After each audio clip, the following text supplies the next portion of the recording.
Dude, Okay. finally good to sit down with you, man. I know we're both running, trying to fit in surf trips and work. So thanks for Sell a sitting couple down, homes in man. between. Yeah, tell our story. I've known you forever. For sure. So at this, I wanted to sit down with you, kind of discuss like how it's no mistake where you're at right now in this point in your life, selling real estate, working on, our team with Carpenter Kessel at Compass. And just for people that don't know you, I mean, you're a legend in the surf world. You're 2001 world champion. You spent 17 years on the world tour, traveling the world. So, I mean, just well-traveled, world experience, life experience. I mean, how many tour wins did you have? Yeah, but I mean, Yeah. I think that's a great point too, as far as just like what where we are at now, and we've Right. known each other forever, and it's just like to be on tour for 17 years, right? To do something for that long and travel the world, and coming from a little town, here, and then going from that to doing sales with Salty Crew and starting that business, and Co-founding that. co-founding the Salty Crew, Yeah. and been doing that for 10 years, and now real time right now I've got a solid 4.5 years of real estate under my belt, and just all in with the best team there is on the Space Coast, no doubt. So just to continue to dream and see it come a reality is nuts. So let's talk about like your real estate experience because I mean, I met you just like we'll bring it full circle. Like, so I met you. I was like 19.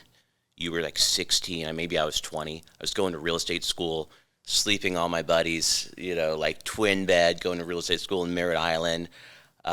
You were already winning NSSA championships and stuff like that. And then, you bought your first house, with your brother, and I know you guys did renovations and flipped it. I mean, but your real estate portfolio is pretty extensive throughout, those 17 years or whatever that you were on tour with flips and other deals that you were doing while. Yeah, surfing was at a good time, and I definitely feel like I ran into probably, kind of the most fat on the bone there. And so, yeah, when me and Damien were 18 years old, we were sponsored, getting paid money, and the second we graduated, we bought a house on the canal in the moorings in Satellite Beach at 18 years old. And then we went from there to then a house in India Atlantic on the river. Right. Right. And then we went from there to like, oh, look at that lot. Let's build a house. So we flipped these ones, built that house, and that thing was just like, whoa, and then it's crazy how like you're in these moments and seasons of life and like what you remember and think about, I know you came back to me when we ended up selling that big house on the river. You're like, hey, CJ, at the time, like that was my highest sale. And it's just like, I think there's like little snippet moments in our lives where it's like, you're on a mattress, right? Dreaming about real estate. I'm like dreaming about the world tour, what it would look like, and then now we're back here, essentially doing the same thing. I'm learning from you in areas and vice versa. Yeah. So that Riverside Drive house was 2008, right before the market just really took a dive. Dude, And I remember you emailed me. You said, CJ, if I would have sold that house a week later, you would have lost a lot of money. Like that's like literally one of the only things I remember. Yeah, because I remember there was a comp that was very kind of similar-ish on Tropical Trail, and it was so much less money than what we got. We got over $2 million for that house on Riverside Drive. That was a custom-built house. Yeah. So you went through, and again, that just adds to your real estate experience. You went through that portfolio. You went through site prep work, working with a builder, everything else, and then you bought another house. Well, one thing I remember from that house too, I remember looking, I got the lending and it said 7.9%. And I remember my mom goes, you Scored. dog. I've never seen a 7.9% interest rate. Yeah. And that was on like $1 million something, right? And it's just funny how, like, I remember that, and it's just funny how people like, you can't. Yeah. No one wants a 7 anywhere near there ever. So it was just funny, you know, Right. just the life and all the experiences. Yeah. So then from there, then you moved to Orlando. Mm-hmm. You flipped a couple homes there. Yep. Then you moved back here. Yep. You're making this your home base now. And that is so when and now I'm home base in Melbourne Beach. Right. You know, and it's crazy because like when I was in Orlando, I was like, all right, my wife's doing real estate. I'm gonna do real estate with her. And I'm calling Zach going, hey, you know, what do I need to know? And he's like, oh, this. And then I see him like a year later and I'm like, all right, man, I know how things work. I just need to do it. I need to jump. You know, I'll clean the restrooms and I'll make my way up, you know, just like building a brand and surfing and everything. You know, you got to start off at the 1-star QSs. You know, when you're doing a brand, you got to just go everywhere as it relates to Salty Cruise. So I had my reps. I know what that looks like. And then I remember this moment. We were on the beach, on his boat, on Zach's boat, and we were Zach Spurlock on our team. Yeah, Zach Spurlock on our team. Yeah, top producer on the Right. Carpenter Kessel team. Great story as far as how you guys were able to take his business, mentor him, and point him in the right direction, and sort of the rest is history for, you know, as far as what he's accomplished lately. But I remember sitting on his boat and he's like, you know what, dude, I think I'm gonna go with the different brokerage and I'm gonna jump on Clyde's team and stuff. And I was like, really? You sure you want to do that? Like, what's the attractive thing? I'm like, it kind of looks like you're giving a little bit away, but you know, he's like, but I think I'm gonna make a lot more, right? So Right. I'll have, you know, I'd rather have a little bit of a lot than a lot of nothing. Yeah. And it was so cool. So I put him under the microscope and was just sort of really observing His business and just where we was everything, right? Because I'd be checking in with him.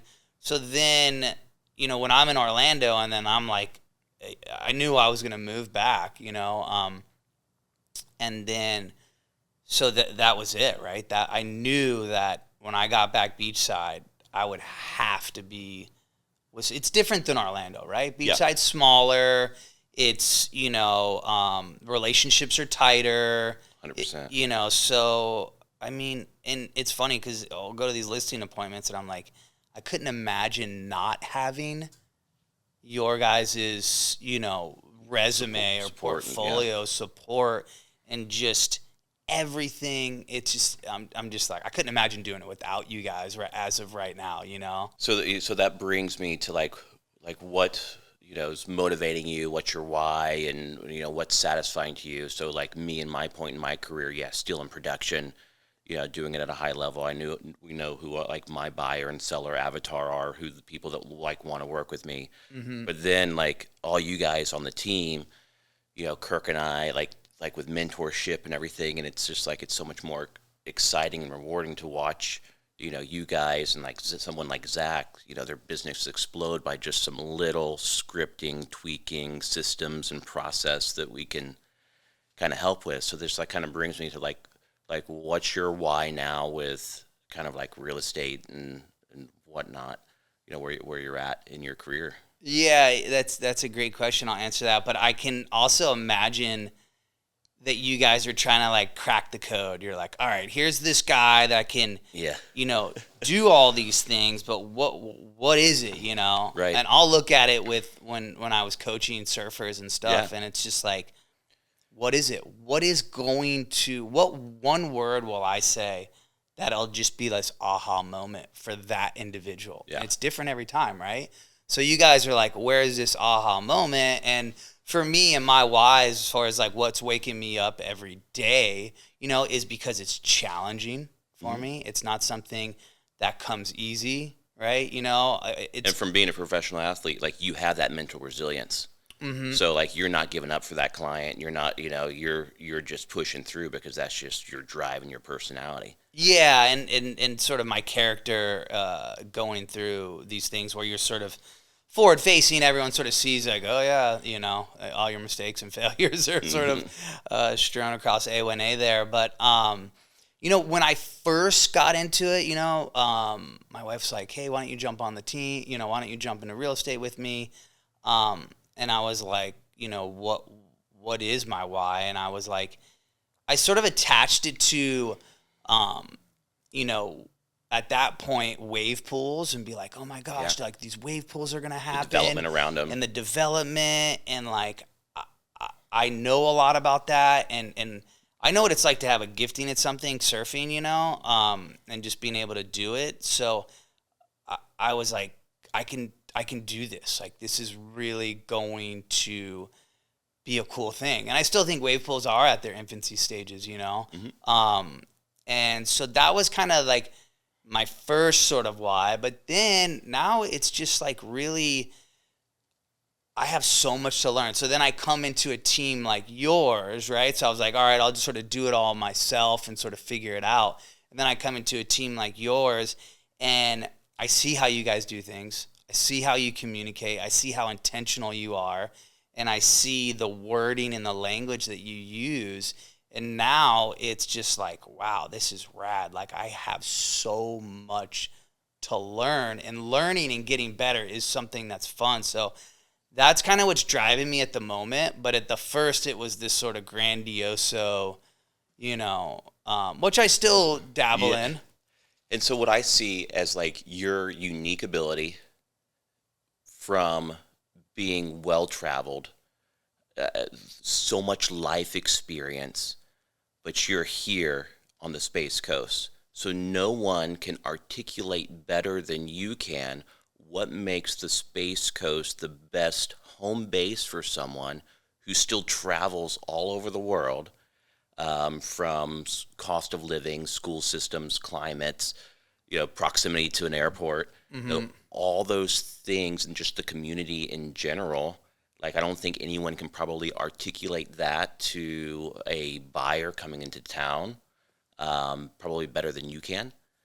Yeah, well, I mean, and that's a great point, and I love to sort of articulate that. Still, like, the best curve for a kid growing up, grow up in a small town, rad, have all these great things, then go travel. Do your thing, get all the mileage that you can, and they always come back. Mm-hmm. They always come back to this. So that's my life experience and everything. And I know that when I talk to clients and, we start getting into their kids and schools and stuff, it's just like that sort of bell curve is like amazing, Yeah. So families moving to the area, you can articulate that, why it's a great home base. Investors looking for, deals, needing vendors, trying to understand the process. I mean, you've been through it so many times. You can guide them through that and be their representative, mm-hmm. and advocate, from the start to the finished product, and then reselling the finished product. Yeah, no, and Courtney's really, really good at that, and I've sort of, she's passed down a lot of, that mm-hmm. sort of information to me. But it's cool because you can, and even that's great redoing these houses and stuff, because then you go in and talk about a house, right? Someone's yeah. listing, you can articulate the countertops, the appliances, knowing all the materials. Yes, all the materials. It's and they love it too, right? They've spent their time. That's their yeah. baby. They know what kind of, that's oak wood. They want everyone else to know quartz, it. All of the your inset cabinetry, soft close, dovetail, like all the things, and then you articulate that and understand that you have that knowledge, and it's like, oh yeah, my house. Mm-hmm. You're going to write that perfect real estate description. You're going to go out and do that video and really show off the features of my house, because what it took to get this level of finish, yeah. In the property. And I think, some of the most satisfying stuff is, I was talking to a client last week, and he's like, listen, I do sales, CJ. I went to I live in California. I went to my boss and I said, hey, you got to give me a pay raise. You got to double my pay, or I have to work remotely, and yeah. Heavy. I love to surf, and then his boss is like, dude, go work remotely. Like, you can do sales for this region and you don't have to live here. Mm-hmm. And then so he's like going, hey, the prices are right over there, CJ. You know, like I just want to see if I got family over in Florida. I just want to see the beaches, right? I just want to see how long it takes me to the beach. I just want to see, you know, if I can stomach all those things because I'm already like more than halfway there, you know? So really being able to articulate the sort of, the lifestyle. yeah, the lifestyle and what he sort of needs to fill his cup to be able to do his best job, you know, and just sort of showing him that it can work, you know, it can work, right? Because you've sort of gone through those paces. That's pretty gratifying, you know, knowing that someone's like, they're still going to be able to do their job and their quality of life is going to go up and their cost of living is going to go down. And that's for, yeah.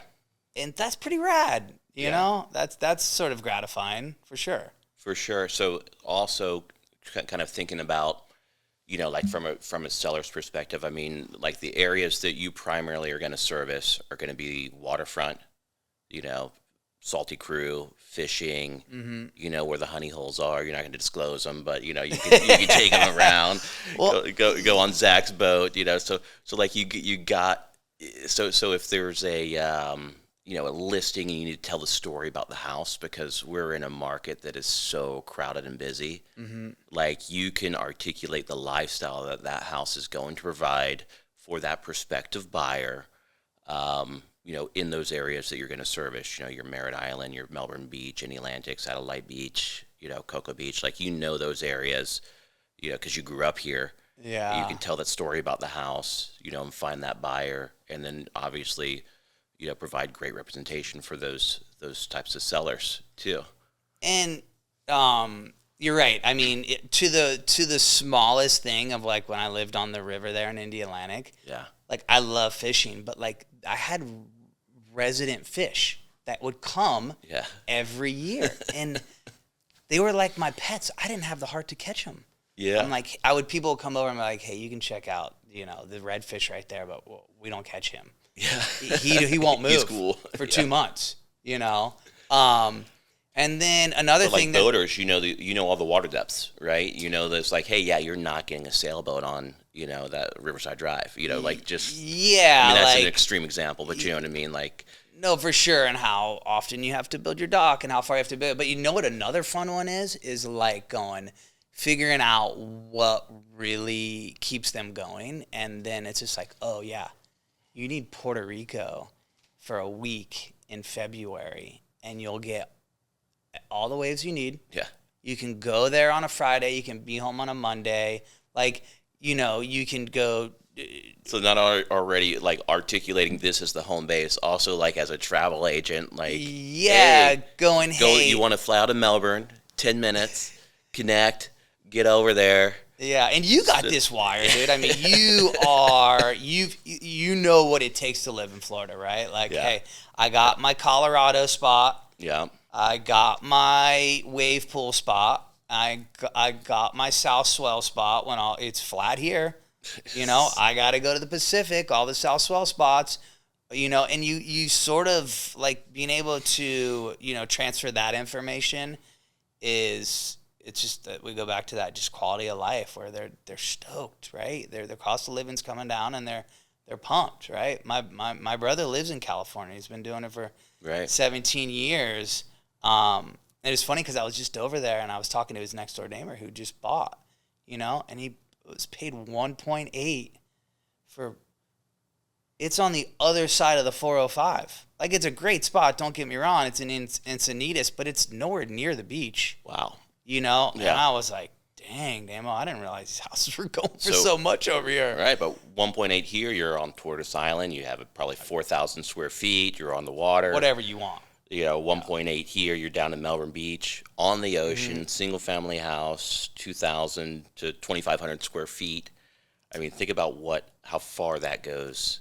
Yeah, here. so, and you know, different strokes for different folks, but being able to have that knowledge firsthand and experience really, you know, what that's like and what people, you know, what they need to overcome, right? You know, family, wife, like sort of all those sort of, and everyone's different, right? Being able to have a personal experience with that, I think is super gratifying, right?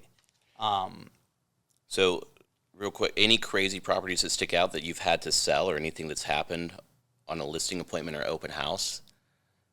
I was gonna ask you that because you had the. Well, I mean, I could write a book on some of that stuff, but I mean, as far as like the deals you did in Orlando, and one that sticks out to me, and everyone's different, right? And I don't want to preface this in a bad way, because everyone's sort of has you're at a different threshold, a different season. We had this client, and they were like a week away from closing, and they had hometown heroes. They were moving here for work, and I mean, we hit it out of the park. She was going to barely have to come with any money to closing. And this was a buyer deal? This was a buyer deal. Okay. And it didn't work for her, and she walked away from $7,000, and I think she was only going to have to bring $3,000 to closing. Like, me and the lender were like, but it's more of it's something that sticks out to me because everyone's in a different situation. That might have been a good choice for her at that time. Yeah. But we were thinking, like, we could probably never get this deal for someone again.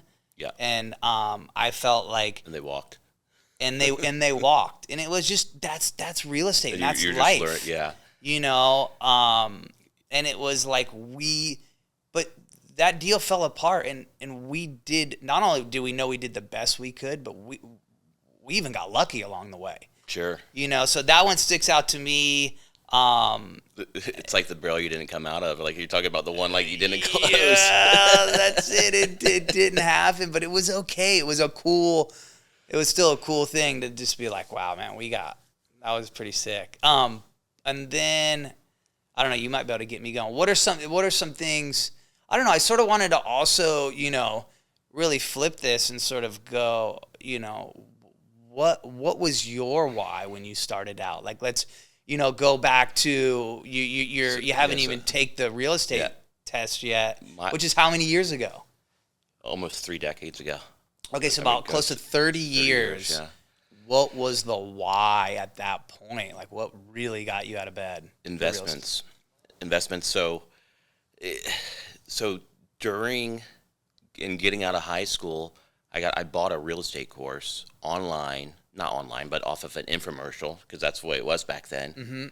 And it was a fraudulent deal. The guy ended up going to jail. But what it taught me to do, because they wanted me to go look for foreclosure deals. Mm-hmm. So I was 18 years old, going to the courthouse, pulling Liz Pendon's files, finding people who bought back in the 70s when the interest rates were lower, cold calling them to see if they would take like cash for keys, because the whole logistics was like I would find the deal and they were supposed to pay for the deal, and then like we'd split the profit. So like I'm just a kid going to the clubhouse, making cold calls, because it's just for the investment aspect. So it just kind of translated to, okay, well, I like this investment thing, and I can see the money that can be made on this. So I can be more on the inside track of investment deals if I got my real estate license. So that's how I got I always got my real estate license whenever, like real estate was always a secondary career, like after you've done something. But I was like straight out of the gates, like, besides shaping surfboards, because that's how we all met, through surfing, through the surf industry. Mm-hmm. So yeah, and then I was the youngest real estate agent here in the Space Coast, probably for at least 10 or more years. Back then. How was it back then? Because, and that is great to point out, like, definitely, our relationship over the last 30 years is, a lot of it has been from surfing, and that was our sort of first love. And then, but I want to know, like, tell me about, like, the space being crowded, right? You're sort of talking about coming out of, that was a secondary career after you sort of did your first, then you got into real estate, but you're young getting into real estate. Did you think it was crowded back then? Is the space, even more crowded now? I was so young, I didn't know what I didn't know. Mm-hmm. But I had a mentor that would say, hey, do this. and I didn't have any life experience or anything to be like, oh yeah, that's not going to work. Like I was just, okay, yes sir, like I'll do it. Yeah. You know, like, hey, you need to go knock on doors around your neighborhood, give them, property analysis, and try to build a, portfolio. Pull some classified ads. So I mean, you remember, I mean, you guys just kind of like make fun or like whatever. Oh, like, yeah. Oh, there he goes with his book bag. Like, gonna Yeah. go knock on doors, like whatever. But I would do it. Yeah. I had that same type of mental resilience where, I didn't mind taking no for an answer. I just knew it was a numbers game. So I just, hit it hard when I was young. But no, I didn't know if it was a crowded space or not back then.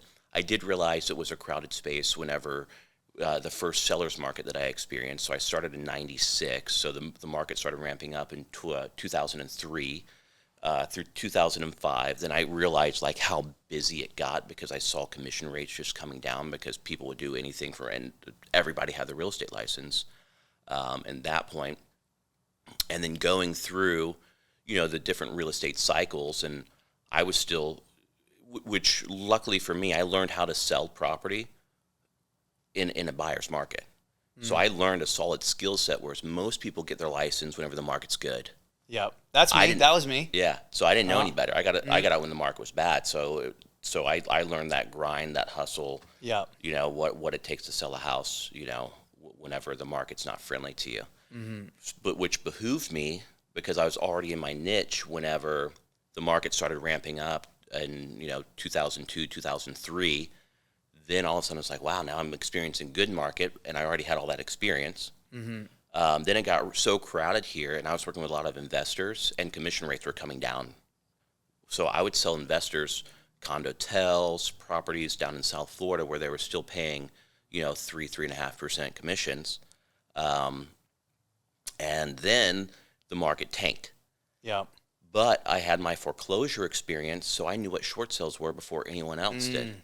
So in 2007, I had my income back up to 2009 levels, but it was a very, one of those teetering things where you can't go all in short sales because then you're going to be known as the foreclosure guy, but I was the waterfront guy, right? So that's a good point. So that was a very, talking about brand, trying to keep your brand where it's just like, hey, no, I'm that waterfront guy, that more higher end, condo, oceanfront guy.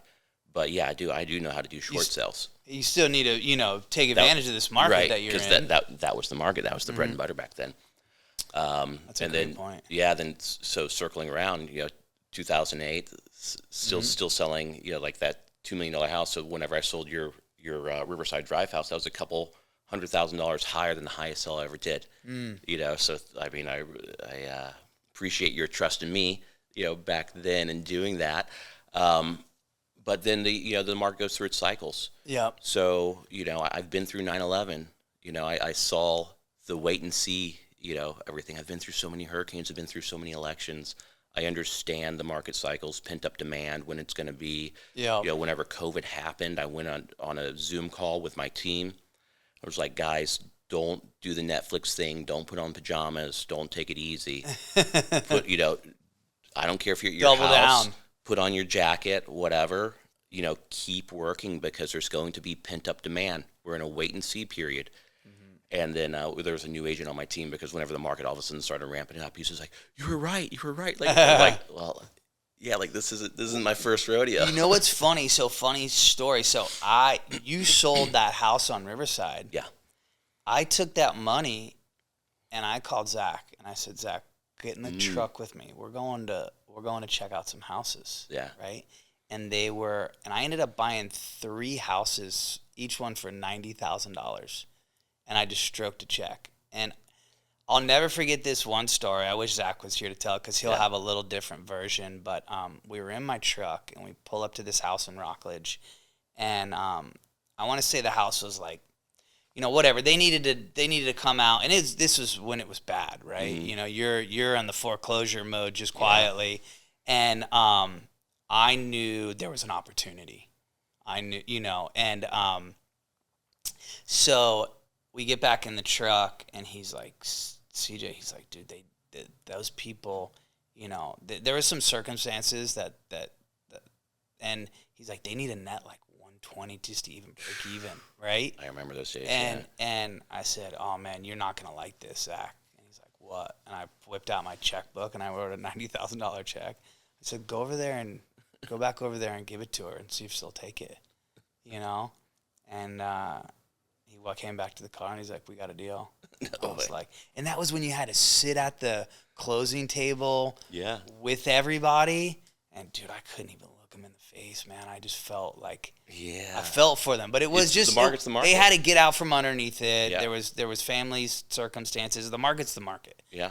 But yeah, all those sort of opportunities, and then fast forward to like right now, so sort of what opportunities are out there. I was talking to someone today, and I was like, we kind of went through a period where people are like sort of hanging on to cash, right? As the inflation happened, everyone 4 years ago, get rid of your cash, get rid of your cash. Now they sort of hung on to it a little bit.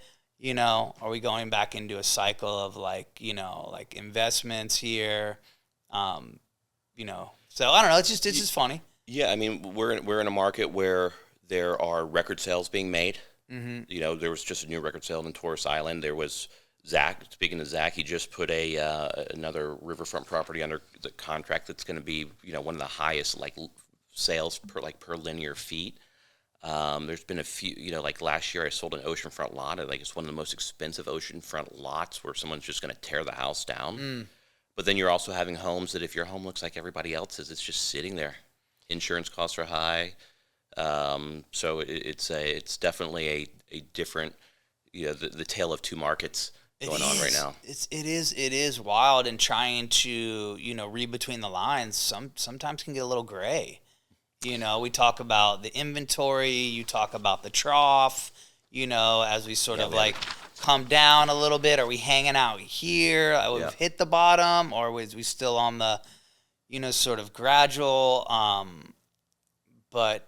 Yeah, so with our data-driven approach, we're able to take clients, through the methodology of what makes the most sense, for them from a sell perspective or a buy perspective. And you were talking about selling it. It's like, some people like to hold on. It's kind of like a stock. They feel like Apple's going down, but I have to get my money back out of Apple. And it's like, no, trade out the asset. Yeah. Sell the assets not performing and put into assets that are performing. So you took the money off the table on the one property and then put it into three other assets that end up performing way better than it would have been if you would have held out on the other one for shorter term. And that's it. That's the way you position those things, right? It's always an asset and how it's performing, and then what is your sort of, threshold sort of in life at that moment, and you're sort of, those are all the ingredients that you're putting in. So back to you real quick. I mean, real estate, you're all in. Mm-hmm. Yeah, I mean, I'm you're all in, and it's kind of really nuts want to make that, because I'm doing the videos, I'm doing all these other things that realtors have to do above and beyond just the transactional part, making wax with my business cards on it, passing them out to all the coffee shops, and it's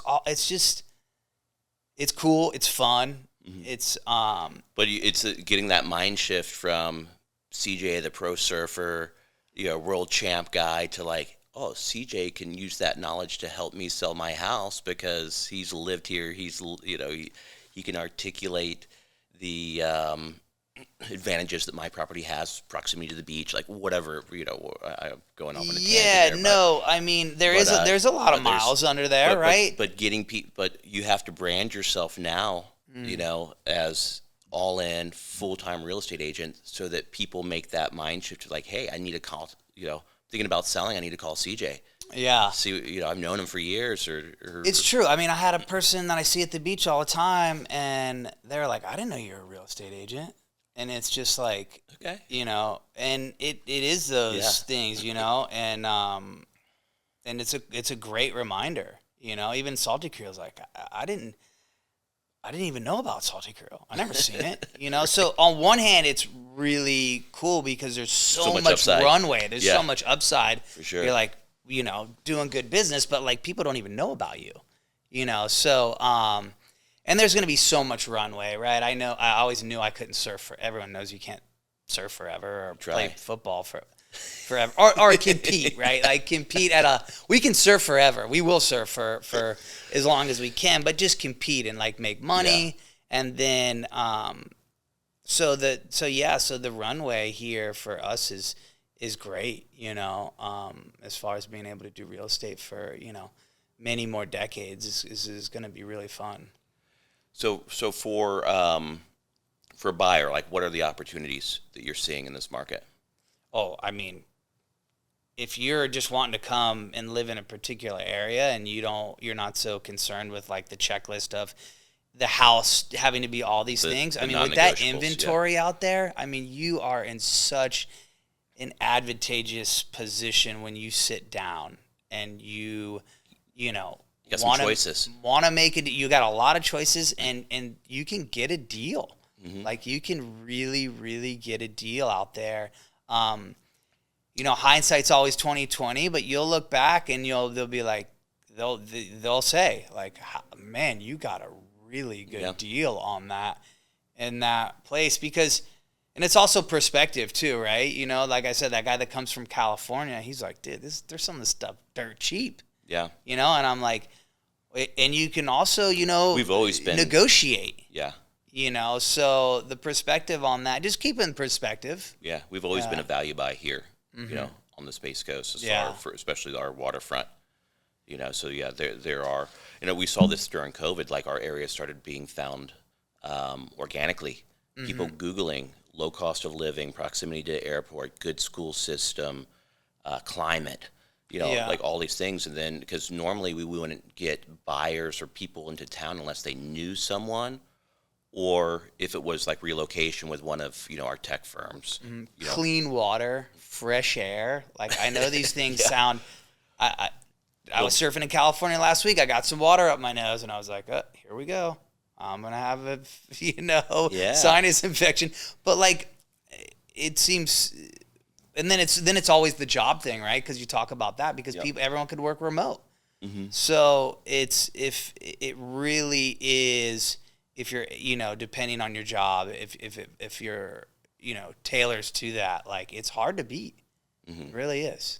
All right, couple rapid fires for you. If you weren't in real estate, what do you think you'd be doing? I'd be building businesses somehow, and I don't know what that really means, but I feel like I'm really good at putting all the cogs together to operationalize things. And then from more of a simpler standpoint, just investing, going back to the roots, just flips, developments, things of that nature. Mm-hmm. And I would agree with you on that. You are really good, not only at articulating things, but you're really good at doing all the little things every day for a long period of time that creates ultimately success, right? I want to ask you, so are there any crazy properties that stick out to you that you've sold, or open houses or listing appointments, or? Oh my God, there's so many.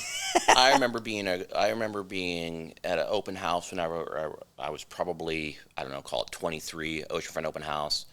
Guy pulls up in a Lincoln Town Car, and we're going back, so that the property's probably like $225 or $250, right? Comes into the open house, and it's like pulls out his wallet, grabs like $40 or something. Is like, I want you to go ahead and take this property off the market right now, and I'll make an offer or whatever. Like, wanted me to shut down the. I like that idea. I'm just looking at it. I'm gonna get my clients to do that now. That's good. I mean, I've seen that. I've seen. We could write a book on the craziest things that I've seen. And if you've ever watched the show Shark Tank, mm-hmm. I can't watch it because I see the people making terrible decisions on the other side, like getting an offer, and the guy's like, "Oh, I don't know, I want to keep the whatever it may be," and it just drives me nuts. I have to turn it off. But I feel like I see that in real life every day, like people not making the rational decisions because of the emotion involved of the property. Mm-hmm. And it's just like, oh my gosh, like this is a gift. Yeah. Pray it closes. Take it. So I feel like I see that on a daily basis. That's a good point, right? Your perspective is, But we're emotional human beings. Like I'll step No. into a situation, and I if I get emotional, like Oh you no, know, I'll list my own property and then have some guy come in and dog on it, and my wife's like, "We're not selling it to him." Yeah. I can get the same way. that's classic. All right, so let's close it with your definition of success and how that's evolved over time. Yeah. So definition of success is, to me, is the quality of life, being able to enjoy your time and travel in the manner in which you would like to travel, in the comfort that you would like, that you're accustomed to, while still having a business that runs seamlessly because of the people that you surround yourself with. And then tell me, because I was even talking about with Alex here, just tell me about scaling the business here. Like, listen, anyone can be a real estate agent. Sure. Anyone could, sell some houses. Like, but being able to sit down, put a team together, scale that over time. Yeah. That is really, really hard to do. And then how do you feel with that? Do you think, hey, I'm at a sweet spot. Do I want to scale it more? Do I want to bring it back? Like it has to be organic. Okay. Right. So if you start a team because team is a buzzword, it will fail. Got you. And it won't be profitable. Got you. If you are starting a team because coming from a basis of knowledge, because it's all about the representation that people are receiving.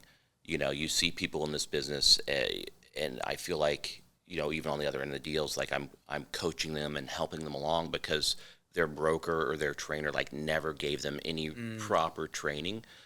So it grows organically because whenever you have that knowledge to represent people accurately and correctly, people gravitate to that, and then it grows, and then you have more clientele. And then if you pass down that knowledge and confidence to the other real estate agents on your team so that they can serve the people in the same way, in the same level, and make that brand consistency, then it keeps growing organically where you can add people that have that same knowledge, that are going to uphold the brand standards with the standard operating procedures, and that knowledge, and have access to knowledge, with the collaboration, because, the more people that you have with a high level of knowledge, the smarter that group's going to be, which then translates to better representation for those people. So it can scale in that sense, but it all has to do with the quality of people. So starting with integrity, knowledge, and then going from there. But you just can't hire a bunch of people to hire a bunch of people. So it's like to have numbers, then it doesn't make sense. That is a great point, because as me sort of walking into the situation, very, rookie, newbie, whatever, like you really, really see that. I think like just talking about like, hey, this is just a product of doing things really good, right? And this is the organic of this the symptoms of it. And it's like, because everyone's so rad in there, everyone gets along, and it's like, it's different, man. It's so easy in real estate just to be like so competitive all the time, but just like to be really, tide rises all boats is like, and you guys are just really have all those things down that people can go in there and be like, all right, dude. Like me, it's just like you're going, check in with me in 10 years, and we'll put a measuring stick to it, because this is going to work for a long time. You know what I'm saying? Yeah, so the whole thing is like looking at the real estate industry, seeing what's broken, and it's this mentality like, what I kill, I eat, what you kill, you eat, and like there's no collaboration, it's just like, well, that doesn't serve the client. If you put the client first and their best interests first and say, hey, everybody in this group, we're all going to get a little piece of the action, rather than like just be so territorial like what you're saying, that's going to serve the client better, and you're going to get more business from it. Ultimately, it's just like, hey, I'm not in town, and the seller, and, we just dropped the price. It's a prime opportunity for an open house. You got, hey, man, I'll hold that open house for you. So like we have that camaraderie, just like something like you don't see, in this cutthroat industry. And just learning, like going in there and talking to Jeremy and stuff, like, oh, what's working for you? It could be YouTube. It could be just any sort of thing that's client conversations. Like yeah. what client conversations are you having? What objections are you seeing on the listing appointments or whatever you're going with? How are you advising and assisting them through that so that they're making the best decisions and making sure that they leave no money on their table. Making sure that they leave no money on the table, because that's really our only value proposition that we bring as a real estate agent. You can put a sign anybody can put a sign in the yard, and it's going to sell eventually. But I know I can get more money for it. Yeah. I know that if they're not listing with me, they're making a mistake because of the systems, the process, the metrics, the analytics, and everything that we're looking at. Yeah. For that to advise them properly and correctly. No, you're 100% right. And then, and because you have done it for so long, you have a good knack of sort of seeing something before it happens, right? We have the data. Yeah, the economical. We've done the deals. You in any sort of investments, assets, allocations, right? It's easy for fear to creep in. It's easy for these things to creep in that the economy spins, and then for you to go, no, here's the truest thing. Yep. Here's the simplest version. And here's how we will react, or not react, but like get ahead of it, right? Yeah, 100%, because we have the data. Like we've 700 homes last year. Yeah. We've seen the deals. We've seen the pain points. Okay, let's put a system. If this is reoccurring, let's put a system or a clause in a contract or something so it doesn't happen again. Just all those little nuances that people just kind of don't realize as far as like how deep we go.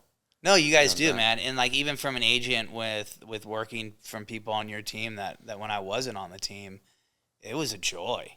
Yeah. Like all those little, humans are bad, right? They can do they can make things real complicated. Yeah. So just to do all that stuff. So all right. So you're saying like whenever you saw someone on the beach and they said, oh, we didn't even know you're an agent, but thinking like there's so many like surf fans out there that are probably just like, CJ's an agent, but you're on such a different level, so there's like people might be hesitant to reach out to you. I mean, what do you?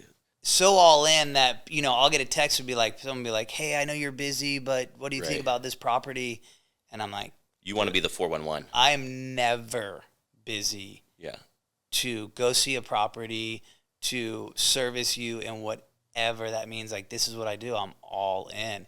It's cool because it's tough. I have to communicate that, and I want to continue to communicate that. But on the other hand, I come in and I so overachieve for them, but I'm just doing naturally. Yeah. So it works good hand in hand, but it's definitely like, but you're approachable. People can work with you.